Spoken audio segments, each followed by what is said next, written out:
ndalama zomwe zagwiritsidwa pa ntchitoyi ndi zambiri, choncho pakufunika kuti amalawi adziwe ndondomeko ya momwe zonse zayendera.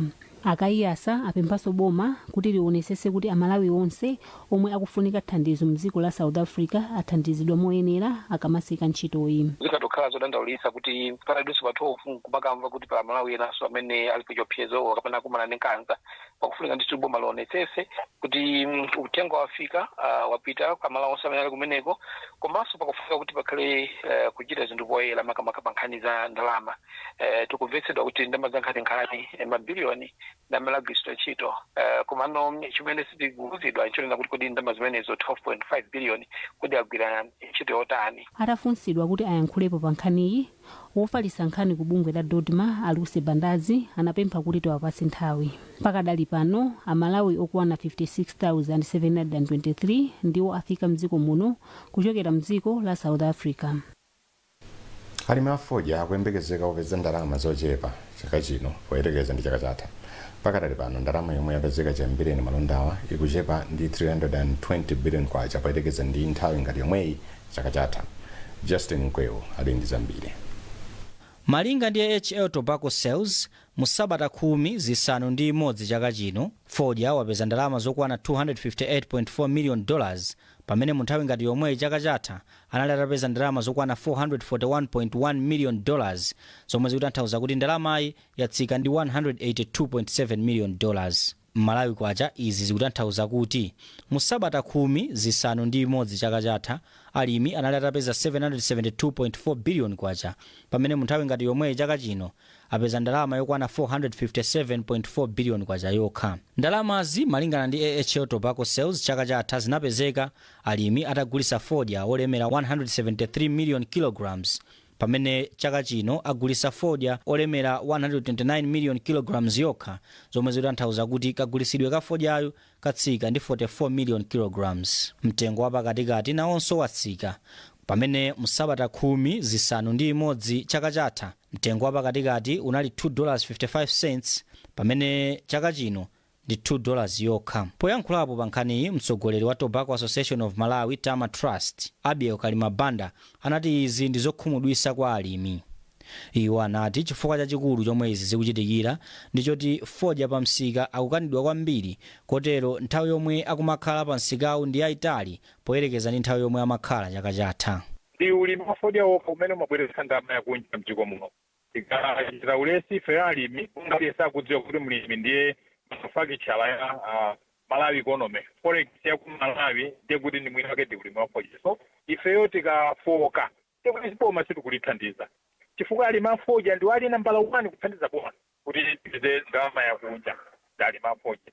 So ndilo kuti ifeyo ngati alimi tikalephera kulima fodya tutalephera udindo wathu otumikira boma othandiza boma. Katswiri pa nkhani za ulimi Alenadi Chimwaza anagwirizana ndi Akalimabanda ponena kuti anthu ambiri akulima fodya komanso akuziwa kuti akuyenera kumsamalira motani akamalima komanso pamene akumuyika m'mabero. Iwo apempha boma kuti liyike alangizi za ulimi ochuluka kuti azitha kuthandiza anthu kuti fodya angamalime bwanji komanso angamasamale bwanji kuti azikhala fodya wapamwamba yemwe ogula azimufuna komanso kupereka ndalama zambiri. Chapompano bungwe la Tobacco Commission linayambisa ntchito yodziwa alimi amene akulima fodya mdziko muno, zomwe akunena kuti zithandizira kuti fodya wa mdziko muno akhale wapamwamba. Fodya ndi mbewu yomwe imathandizira dziko lino kupeza ndalama zakunja, ndipo fodya akasokonekera chuma cha dziko lino chimakhala pa chiopsezo kamba kuti ndalama yakunja itha kusowa, komanso alimi amene amadalira fodyayu atha kuvutika. Konsolo mzinda wa Nzuzu yati kuyembekezera kutolera 1 billion kwacha kapena 2 billion kwacha pachaka kudzera ndondomeko yolepiritsa eni galimoto omwe akulowa mu mzindawo. Ndalamazi zomwe cholinga chake ndi kukonzera mzindawo zitoleredwa pogwiritsa ntchito makina amakono, ndipo eni galimoto azipereka pakati pa 1,000 kwacha ndi 5,000 kwacha pa tsiku. Macloyd Chilengeza walemba ripoti lomwe awerenga Chimwemwe Maseko. Konsoloyi yakhazikitsa malo atatu yomwe adzitolerapo ndalamazi omwe ndi Dunduzo, Lusangazi komanso malo a Jowero omwe ali mu msewu wa M1 komanso msewu wochoka ku Mzuzu kupita ku Nkhatabe. Poyankhula atakhazikitsa ntchitoyi, pamalo ochitira chipikisi ena Dunduzo. Mfumu ya mzinda wa Mzuzu achiyembekezo Moses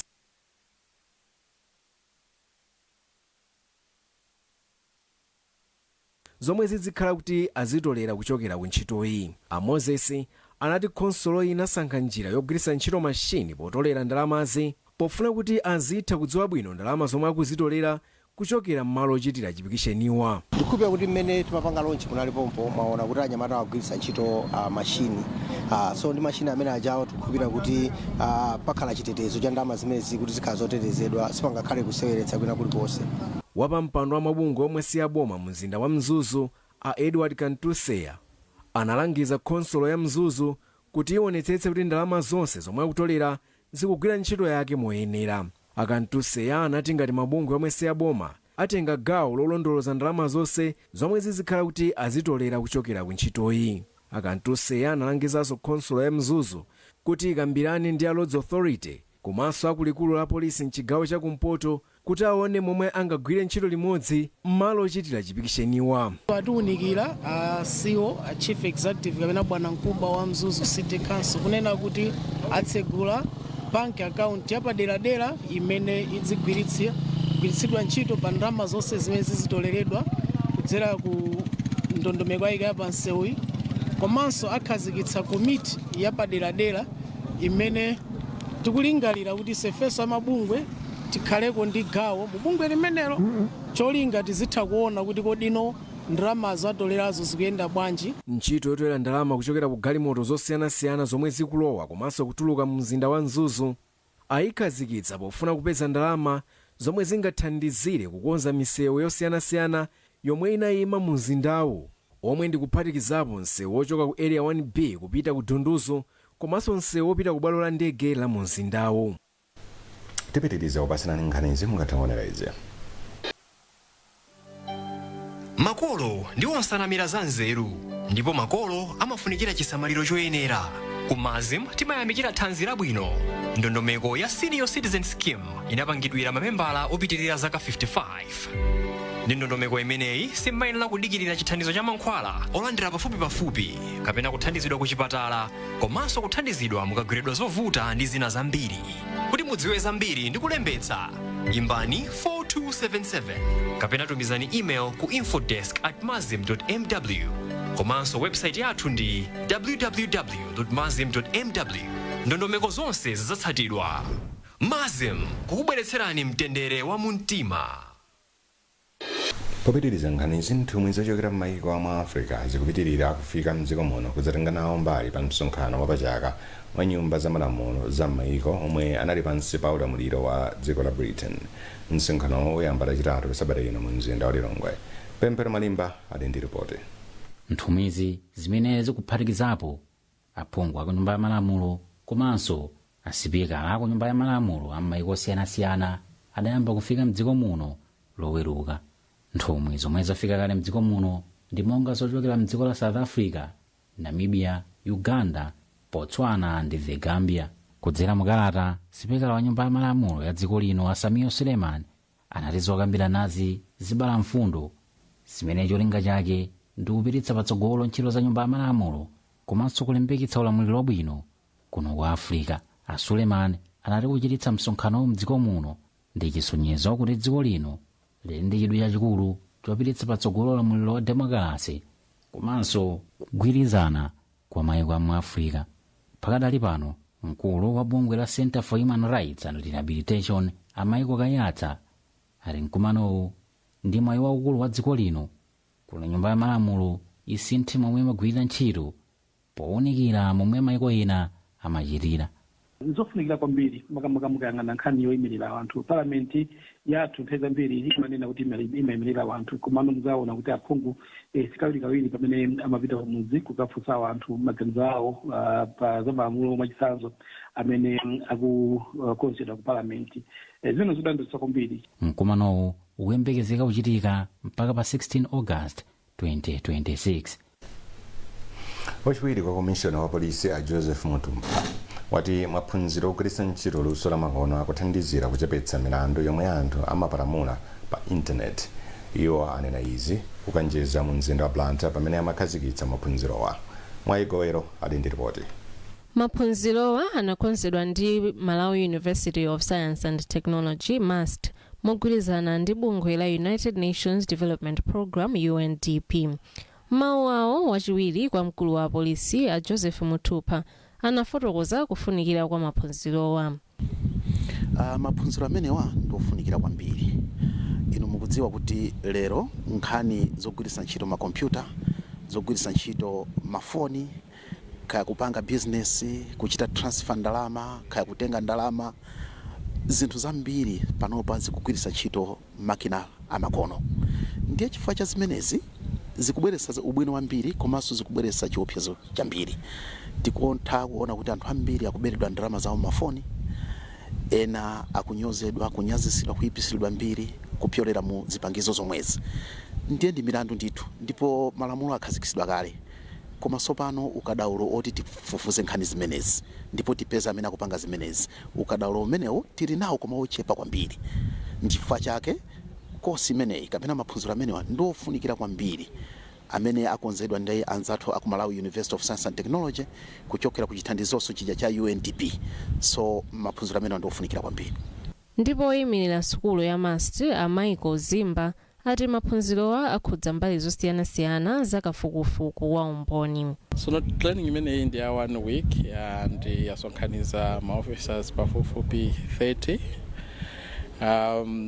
Ikhuza madera osiyanasiyana ndi zipangizo zimene anthu amagwiritsa ntchito ngati mafoni, makompyuta, zathandiza kuti ngati lese pali milandu mu social media kuti umboni tingausunge motani. Ande malo onsewo ukhuza chosangalatsa kwambiri nchoti training imeneyi ndoti achita kupanga osati kungo mwina kuwerenga kufotokozerana koma pachizungu timati hands on azichita kupanga iwo apolisi paokha. Apolisi okwana 30 ochokera m'malo osiyanasiyana akutenga nawo mbali pa maphunziro amenewa. Nkhani za masewero, timu ya dziko lino ya Scorchers yapanga mbiri pomwe yazipezera malo ku mpikisano wa pa dziko lonse lapansi. Izikuza timu itagonjetsa Ghana 2-1 mu ndime ya quarter final mu mpikisano wa WAFCON la Mulungu usiku. Timu ya Scorchers ikomana ndi Algeria mu ndime ya semi-final lachitatu likudzali.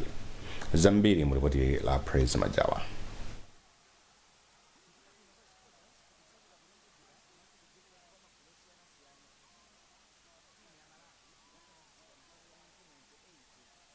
Kusewera masewero mchaka cha 2002. Masiku oyambirira osewera ochuluka timuyi amachokera m'matimu monga Blantyre 0 ndi DD Sunshine mwa ena mwa omwe analimbikira kuti mpira wa sungano upite patsogolo ndi mwali wachiwiri kwa mphunzitsi wa timuyi pakadali pano Maggie Chombo. Oyendetsa mpira monga malemu David Due, Isaac Jomo Osman, Tom Mkolongo, Silveria Chalira ndi Suzy Ngwira nawo anatenga mbali yayikulu kuti mpirawo upite patsogolo. Kupititsa patsogolo kwa masewero wakuonekanso ndi kuchita bwino kwa osewera Tabitha ndi mchemwali wake Temwa. Tabitha ndi osewera woyamba mdziko muno kukasewera kunja ndipo mng'ono wake Temwa anatsatira m'mapazi yake. Mchaka cha 2023 timu ya Scorchers inapambana mpikisano wa Kosafa kuonetsa kuti tsopano yayamba kuchita bwino. Kuchita bwinoko kunaonekanso pomwe timu inadzipezera malo ku mpikisano wa WAFCON. Kumpikisanowu Scorchers masewero ake oyamba amugulu C inagonjetsa makuteteza ukatswiri wa chikhochi Nigeria ndi zigoli 3-2. Kenako inagonjetsa Egypt 3-1 isanagonje ndi Zambia 2-1. Timuyi inamaliza pa namba loyamba mugululi ndi kufika mu ndime ya quarter final. Scorchers yagoletsa zigoli 9 ndi kuyingitsa zigoli 6. Temwa ndi mwagoletsa zigoli zochuluka kumbali ya Malawi zokwana zinayi. Kuchita bwinoku kwadzetsa chisangalalo mdziko muno. Otsatira mpira mu mzinda wa Blantyre ati yachitika ini mbiri yosayiwalika.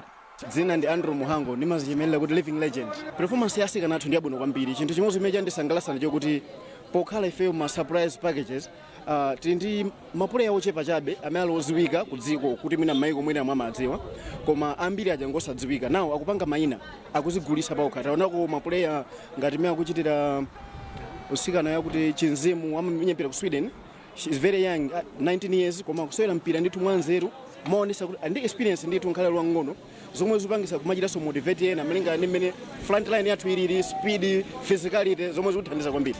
Edna Lingani ndi chilimbikitso chachikulu chifukwa chakuti kariya ya ana ambiri imafa chifukwa mwina makolo timalesa ana aja kuti asapange ichi komano ana aja amakhala atadziwa kale chimene akufuna kuzakhala ndete alimbikitsa ana akazi kuti no kumene kuchisamati wakasewera titenge chisanzo ana akufika kunja aja akupanga zinthu zodabwisa dziko lonse likuwaona ndi chimene tikufuna kuti ana akazi luso lathu tilonese Malawi apite patsogolo tonse titukukire limodzi. mphunzitsi wa Scorchers Love Mofaziri wali kuchita bwino kwa timu iyi mkamba kukonzekera bwino mpikisanowu. Woyimbira atathetsa masewero a Malawi ndi Ghana, Afaziri anakhetsa msozi wa chimwemwe. Malawi, the rank outsiders. Aba batafika semifinals sikuti basi tikugona ayi tikupitirizabe ntchito imene tikuyigwirayi mmene tizimenya semifinals tikapanganso chimodzimodzi tikaonesesa kuti china chakenso chichitike. Wolankhulapo pa nkhani za masewero a mpira wa miyendo mdziko muno Tadala Manda walali nchikhulupiriro kuti timu ili nkuthekerabe kopitirira kuchita bwino mu mpikisanowu. Marizatsi samangobwera 2023 tinatenga kosafa mu 2026 tapanga qualify kumapita ku Brazil so pena chinthu chikakhalira limodzi zimathandizira kuti marizatsi abwere. Wotchinga pa golo Mese Sikero, osewera kumbuyo Rose Alufandika, Chimwemwe Madise, Benedetta Mkandawire ndi Irene Khumalo nawo agwira ntchito tamandika ku mpikisanowu. Osewera pakati ngati Chikondi Gondwe, Ledisha Chinyamula, Faith Chimzimu, Rose Kabyere ndi Asimenye Simwaka ni mwaena momwe mbiri apanganawo.